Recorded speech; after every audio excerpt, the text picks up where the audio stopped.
Bonjour à tous, moi c'est Cyrine et je me trouve actuellement devant la carrière de Saint-Maximin dans l'Oise. C'est un lieu immense où l'on exploitait des anciennes roches calcaires, mais qui possède aussi une carrière souterraine que l'on peut visiter. Ce site est très important pour l'INERIS puisqu'il permet à nos experts en sous-sol de mieux connaître et appréhender les risques liés aux cavités souterraines. C'est dans cette perspective que les équipes de l'INERIS ont mis au point un démonstrateur bien spécifique qui utilise la réalité immersive. Voici Amélie qui va nous en dire un peu plus. Bonjour Amélie. Bonjour Cyrine. Tu es ingénieure géotechnicienne à l'INERIS. Qu'est-ce que tu peux nous dire à propos de cet outil ? Alors cet outil est un jumeau numérique 3D de la carrière de Saint-Maximin.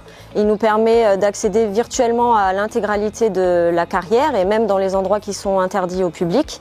Et grâce à cet outil, on va pouvoir visualiser l'invisible et également accélérer le temps pour mieux comprendre les phénomènes liés aux cavités souterraines et également les méthodes de prévention de ces risques. C'est super intéressant, je te propose qu'on rentre dans la carrière pour en découvrir un peu plus. Volontiers. Avant, je te propose de mettre ce casque pour des raisons de sécurité. Ok super, c'est parti.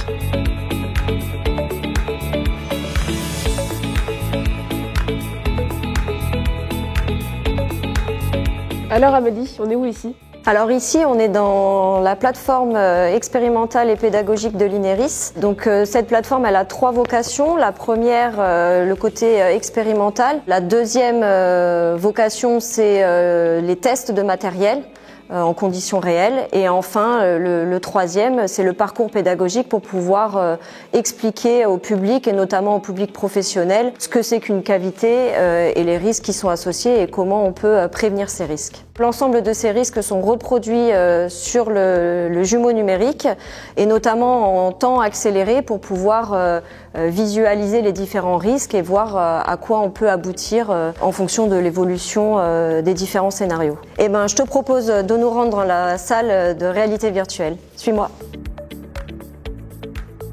Et voilà, nous sommes dans la salle de réalité virtuelle, plus besoin de ce casque du coup. Effectivement, je vais te le reprendre. Et je t'invite à mettre le casque de réalité virtuelle. Je te donne la manette de commande pour que tu puisses évoluer dans la carrière. Alors ici, tu peux voir sur le premier panneau, à droite ou à gauche, ce sont les mêmes. Tu as l'ensemble de la carrière de Saint-Maximin. Ici, on est à l'entrée, donc tu peux éventuellement avancer en pointant sur le chemin pour arriver au premier panneau. Alors le premier panneau te permet de regarder un renforcement du toit donc de l'entrée de cette carrière qui a été réalisé par des portiques. Et donc tu peux visualiser le passé en actionnant le petit bouton on-off et visuel passé sans la mise en sécurité avec les portiques. Et donc cette fonctionnalité, tu pourras la retrouver tout au long du parcours et l'actionner en permanence si tu le souhaites. Vraiment c'est incroyable. Alors si tu continues d'avancer selon le cheminement qui est par terre, tu vas arriver sur le prochain panneau qui te permet de visualiser les risques. Tu vas pouvoir l'actionner et tu peux observer donc un plaquage lumineux de différentes couleurs sur le toit. Donc en vert, le toit qui a été sécurisé où donc tu peux avancer sans problème. Et de l'autre côté, un toit qui n'a pas été mis en sécurité, tu peux le voir, il n'y a pas de boulon. Et où du coup là, on affiche un risque élevé de progresser dans cette galerie. Et que peut-on voir d'autre dans ce jumeau numérique ? Eh bien ici, tu peux voir, on est dans l'espace INERIS. Ici, tu vois un drone qui va permettre de scanner en 3 dimensions l'espace souterrain.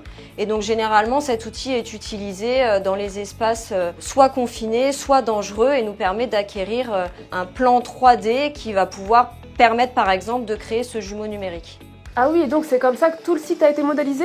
Effectivement, oui, on a réalisé un scanner 3D de l'ensemble du site. Alors pas à l'aide d'un drone, mais à l'aide d'un scanner terrestre pour pouvoir avoir en 3 dimensions l'ensemble du site. Ah, j'entends quelque chose qui craque. Alors oui, effectivement, si tu t'approches de ce pilier, tu peux voir ici en direct donc l'évolution temporelle d'une fissure. Donc tu la vois se propager et elle est suivie à l'aide d'un fissuromètre et tu peux suivre au cours du temps l'évolution de l'ouverture de la fissure. Donc c'est ce genre d'outil qu'on utilise pour suivre en continu des fissures qu'on pourrait observer sur des piliers. Je te propose de visualiser le plan pour qu'on puisse aller dans un autre secteur. Donc si tu vas sur le cheminement vert, tu vas arriver sur la zone inondable au niveau de la sortie de secours. Donc ici, on reproduit l'ennoyage d'une partie de la carrière qu'on ne peut pas voir en temps normal, parce qu'à cet endroit-là, il n'y a pas forcément de risque d'ennoyage. Mais pour montrer aux gens ce que ça peut donner, on a simulé cet ennoyage. Donc je te propose maintenant d'aller voir un autre poste qui est celui du boulonnage. Donc tu peux voir ici sur le panneau différentes fonctionnalités. Donc tu vas pouvoir visualiser les effets des boulons qui sont mis en œuvre. Tu vas pouvoir aussi voir en transparence les boulons qui ont été installés.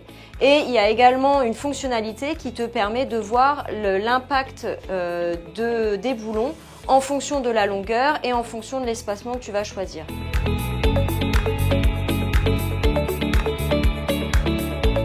Et donc enfin pour finir, je te réserve le meilleur pour la fin. Je te propose d'aller dans la salle du fontis. Ici tu vas avoir l'évolution temporelle du fontis. Donc c'est la chute successive des bancs, du toit, jusqu'à l'apparition du fontis en surface. Voilà Cyrine, tu as pu voir les principaux scénarios de la réalité augmentée. Je te propose d'enlever ton casque. Ouais, c'était incroyable, j'avais vraiment l'impression d'y être. Et encore, t'as pas tout vu, on a d'autres fonctionnalités comme celle de la lampe chapeau pour pouvoir évoluer comme on le fait en cavité souterraine. Bien, merci beaucoup pour cette première immersion, c'était incroyable. Et quant à vous, je vous dis à tout de suite pour 2 prochains épisodes. On va voir en détail 2 scénarios. À bientôt.